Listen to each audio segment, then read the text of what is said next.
One aspect of Watch Dogs, one that often goes unnoticed, yet defines the entire experience, is the pivotal role of the ctOS profiler.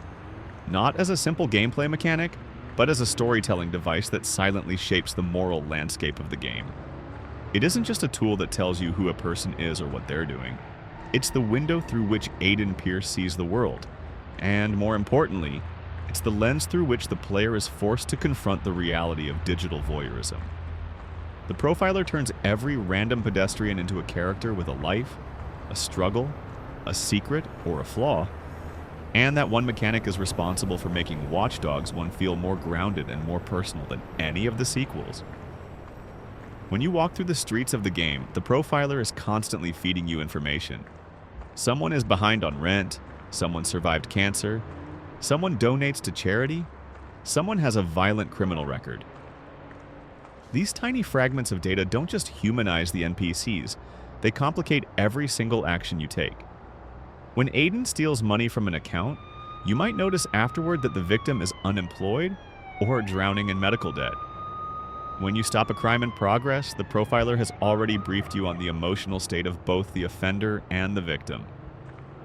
This transforms a simple open-world crime intervention mechanic into something more intimate, because it reveals the very thing Watch Dogs is really about: the collapse of privacy and the weight of omniscience. It also reveals something deeper about Aiden himself. Despite being a vigilante motivated by revenge, Aiden relies on the profiler almost like a moral compass. He doesn't act randomly. He acts based on the data that morally justifies his involvement. But the irony is that the profiler, while giving him information, also distances him from people. Instead of seeing them as human beings, he sees them as case files. He sees statistics, he sees probabilities. By depending on this system, he becomes emotionally detached from the city he's trying to protect. And that disconnect is one of the most fascinating and subtle characterizations in the game, even if it's never explicitly addressed in the dialogue. The profiler also adds immersion to worldbuilding in a way that most open-world games don't attempt. It gives the illusion that everyone is living a full life outside of Aiden's story.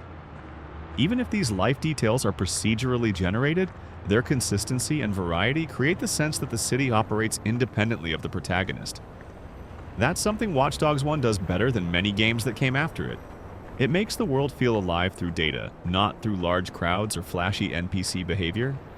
And because of this, Watch Dogs 1 is one of the few open-world games where simply walking down the street becomes an activity in itself. You learn about the city, not through museums or audio logs, but through everyday people statistically laid bare. However, the most interesting part is what this mechanic says about surveillance culture. The profiler subtly teaches the player how easy it is to judge someone by a single line of text. It normalizes instant assumptions. It gives you the power to determine who is suspicious, who is innocent, who is worth tailing, or who is a potential criminal. Without realizing it, players begin to adopt a mindset similar to Aiden's: hyper-observant, paranoid, and morally selective. The game never tells you this is happening. It simply lets you fall into the routine of digital watching, making you part of the very system the story warns about.